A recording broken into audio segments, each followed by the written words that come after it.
Bonus అని చెప్పిండు, అన్నిటికి ఇస్తా అని చెప్పి సన్నబట్లు అది కూడా ఒకటే పంటకి ఇస్తున్నాడు. ఇటు రైతులకు, యువకులకు, మహిళలకు, ఇక్కడ చాలా మంది బీసీలు కూడా ఉన్నారు. బీసీలకు 1,00,000 కోట్లు ఖర్చు పెట్టా అని చెప్పిండు. అంటే 5 సంవత్సరానికి నిజంగానే బడ్జెట్లో 200 కోట్ల బీసీల కోసం అని కేటాయిస్తే ఖర్చు పెట్టింది 15 కోట్లు. ఇక ఎస్సీలు ఉన్నారు, ఇక్కడ ఎస్సీలు కూడా ఉన్నారు కొందరు. ఆయన దళిత బంధు 10 లక్షలు ఇచ్చిండు, అలా 3-4 లక్షలు అయితే పోయినాయి అనుకో కమిషన్ల కిందికి గులాబీ రంగులకు. నేను అంబేద్కర్ విగ్రహం దగ్గర నిల్చొని చెప్పిండు, అంబేద్కర్ అభయహస్తం పేరు మీద 12 లక్షలు ఇస్తా అని చెప్పిండు. ఏ దళితుడిగా నచ్చినట్లు ఉన్నాయి దాని ఇన్ఫర్మేషన్. ఇవన్నీ పక్కన పెడితే ఇక్కడ ఉద్యోగస్తులు కూడా ఉన్నారు. ఈ బ్యాంక్ కాలనీలో ఈ మధ్యన గత 15 నెలల నుంచి రిటైర్ అయిన వాళ్ళు కూడా ఉంటారు.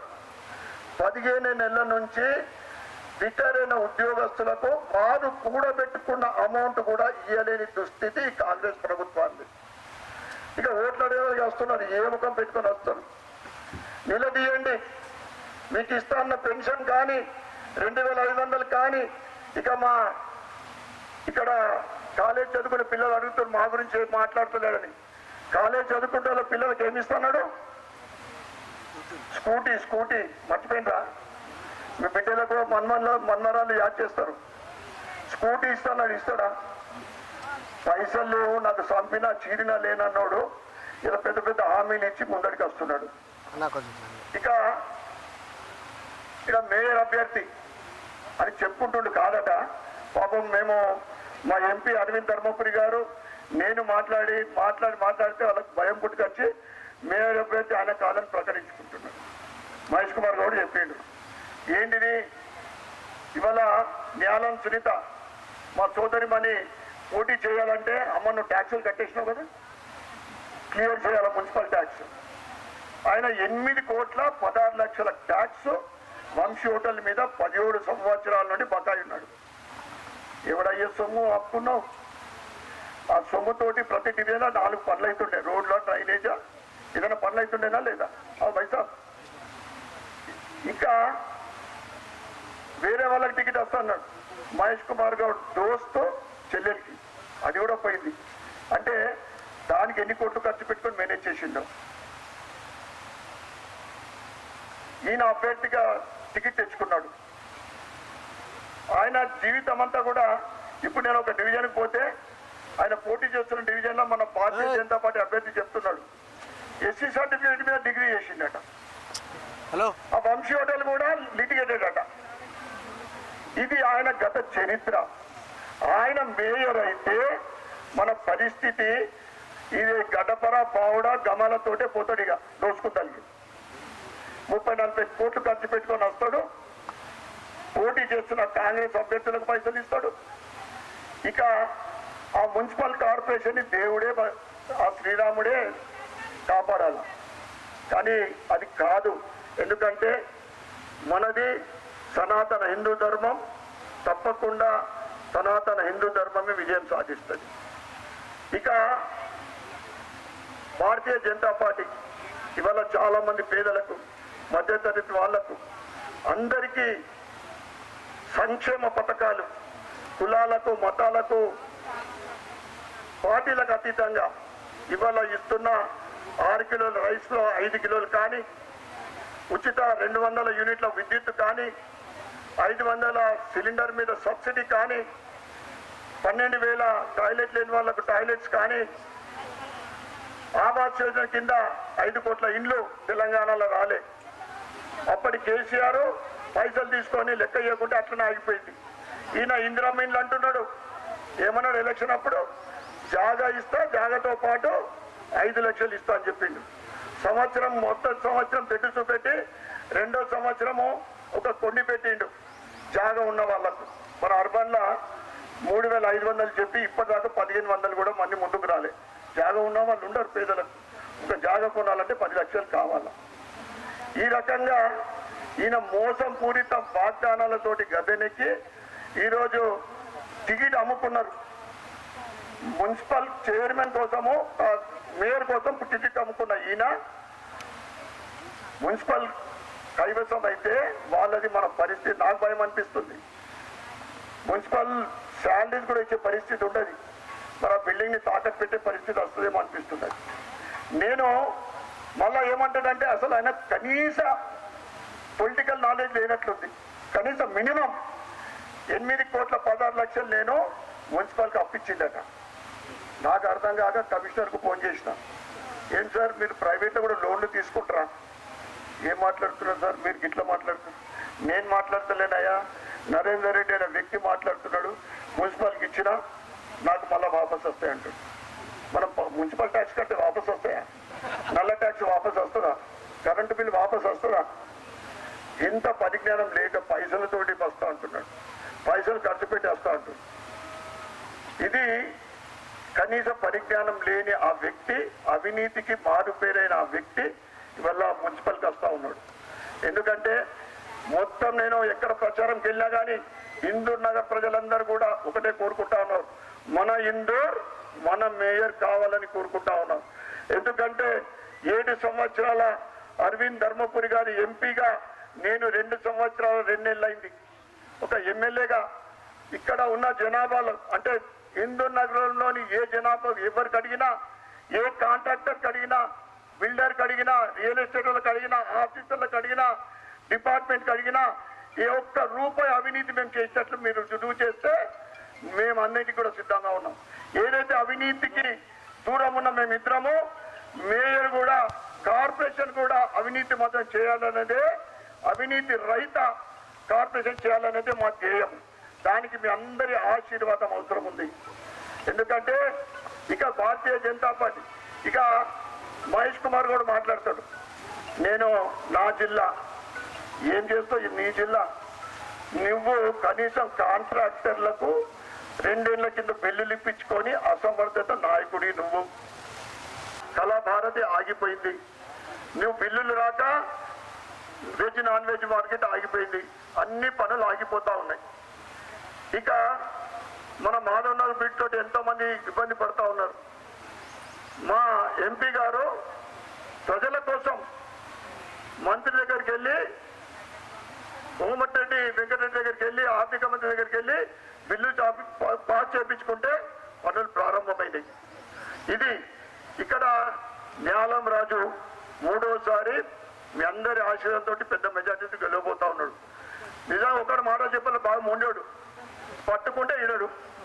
ఇక్కడ మొన్ననే నేను ఎలక్షన్ కోడ్ రాకముందు 10 ఏళ్ల నుంచి పెండింగ్ ఉన్న సోనీ ఫంక్షన్ హాల్ దగ్గర బ్రిడ్జ్ నేను ఎంబడపడి 3,86,00,000తోటి పని ప్రారంభమైంది.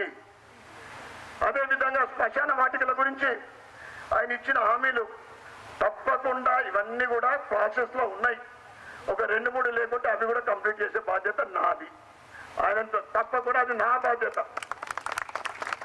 ఎందుకంటే నేను అధికార పార్టీ ఎమ్మెల్యేని కాను, కానీ ప్రభుత్వం మీద ఒత్తిడి తీసుకొచ్చి, నూడా చైర్మన్ మీద ఒత్తిడి తీసుకొచ్చి 2 సంవత్సరాల నా పరిపాలనలో 130 కోట్ల అభివృద్ధి కోసం తీసుకురావడం జరిగింది. ఇది కూడా డివిజన్ కు ₹1,00,00,000 మొన్న 2-3 వారాల క్రితం భూమి పూజ చేయడం జరిగింది. కాంట్రాక్టర్ రెడీ ఉన్నాడు, ఫండ్స్ రెడీగా ఉన్నాయి. గత ప్రభుత్వము గత పాలకుల మాదిరి కాదు.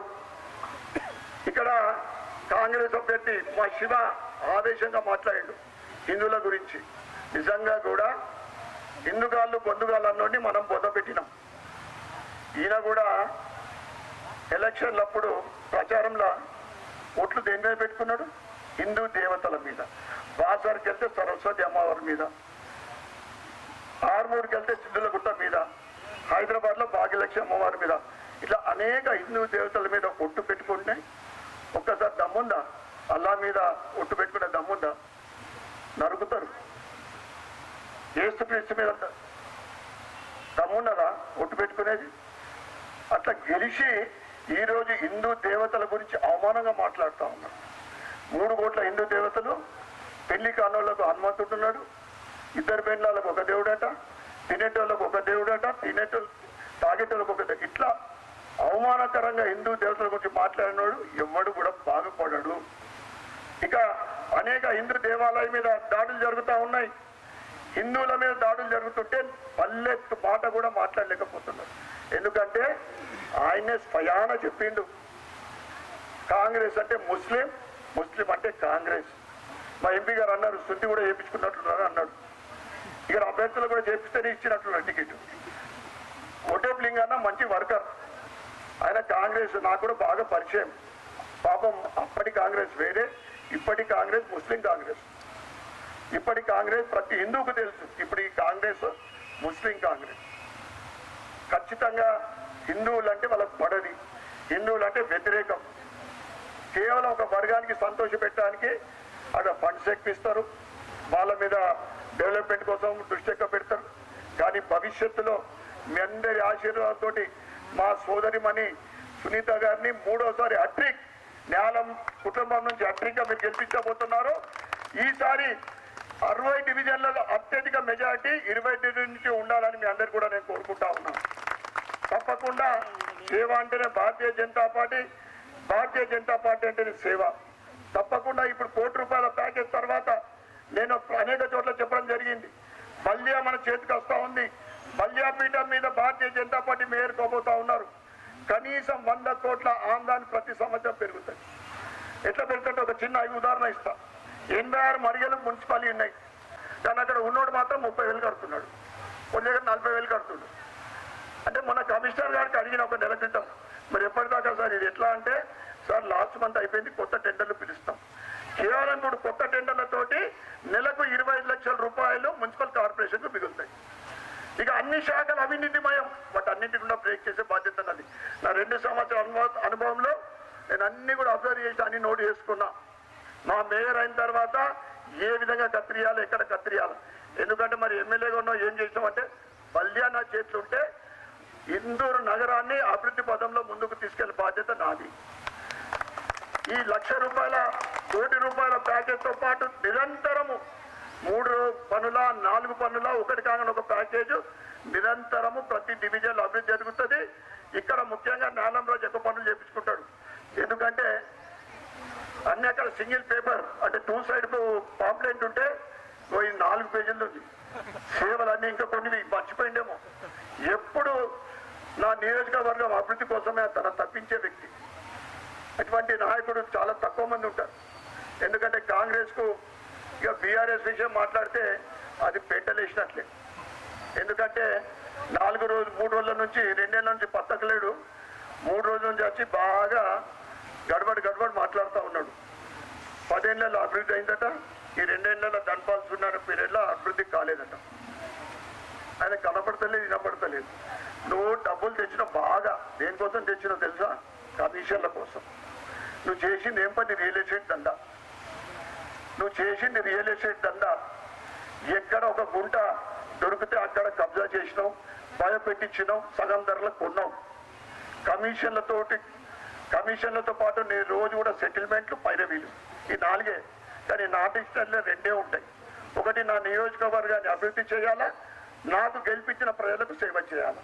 ఈ 2 తప్ప ఈ రోజు వరకు ₹1 కాయిన్ ముట్టని నేను.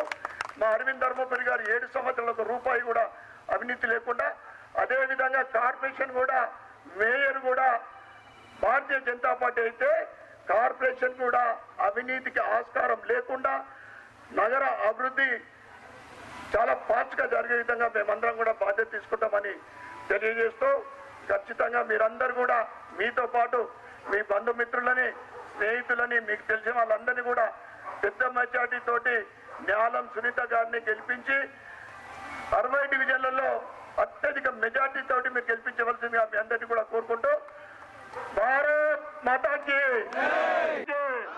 ధన్యవాదాలు.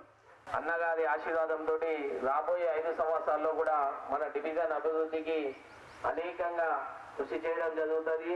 అదేవిధంగా మనకు ఈ డివిజన్లో అవసరాలను బట్టి అభివృద్ధి చేస్తూ నిజామాబాద్ నగరంలోనే కూడా లేని వసతులను ఇక్కడ ఏర్పరచడానికి మా వంతు కృషి చేస్తాం. తప్పకుండా మేము గతంలో ఇక్కడనే రథం మీద నుంచి ఎన్నికల ప్రచారం ప్రారంభించినప్పుడు ఈ పార్కు పరిస్థితి ఏ విధంగా ఉండినో ఈ రోజు ఏ విధంగా ఉందో ఒక్కసారి ఆలోచించండి. కాబట్టి దయచేసి మీ అందరినీ ఒకటే విన్నవించుకుంటున్నాను, కాంగ్రెస్ వాళ్ళు వచ్చి ఏదో మాయమాటలు చెప్పి ఈ 11వ తారీఖు వరకు చెప్పిన మాటలు నమ్మకండి. బీఆర్ఎస్ కు ఓటు వేసి మన ఓటును ఉత్తగా వేస్ట్ చేసుకోవద్దని చెప్పేసి మీ అందరికీ కూడా విన్నవించుకుంటూ మరొక 5 సంవత్సరాలు మీ తమ్ముడిలా మమ్మల్ని ఆశీర్వదించి మమ్మల్ని గెలిపించి మరొక 5 సంవత్సరాలు మీకు సేవ చేసే భాగ్యాన్ని కలిగించాలని చెప్పేసి మీ అందరికీ కూడా కోరుకుంటూ. అవినీతి అన్నాడు, ఏంటిది? ఎక్కడ అవినీతి అంట? సెంట్రల్ లైటింగ్ లో పోల్లకు లైట్లు ఉన్నాయి. బైసాబ్ నేను క్యాలిక్యులేషన్ వేసిన 2000 రూపాయలు, దాని ఖర్చు 20,000. ఎన్నింతల అవినీతి ఎంత? ఖర్చు మాత్రం 40,000 రాసింది. ఇంత పెద్ద చిట్టా ఉంది, నాకు గెలుపుతున్నాడు. ఆ చిట్టా తీసినంటే నిజామాబాద్ అడుగు కూడా పెట్టదు ఇంకోసారి. ఇక కాంగ్రెస్ ఆమె నేను కొన్నే చెప్పిన, ఈ అయినా ఇంకా చదువుతుంటా పోతే ఇంకా గంట సేపు అయితే. అందుకే దయచేసి మీరు ఒక్కసారి కమలం పువ్వు మీద గుర్తేసి అభివృద్ధికి తోడ్పడాలని మరొక్కసారి మీ అందరికి కూడా కోరుకుంటున్నాం. భారత్ మాతకి జై. మిగతా వివిధ కుల సంఘాల అందరికి కూడా పేరు పేరున ధన్యవాదాలు తెలియజేస్తూ, మీ ఆశీస్సులు మీ ఆశీర్వాదమే బలం కాబట్టి మీరందరూ కూడా మమ్మల్ని భారత్ మాతాకి, భారతీయ జనతా పార్టీ, కమలం పువ్వు గుర్తుకి, కమలం పువ్వు గుర్తుకి, ధన్పాల్ సుధన గారి నాయకత్వం, ధర్మపురి అరవింద్ గారి నాయకత్వం. ధన్యవాదాలు. జై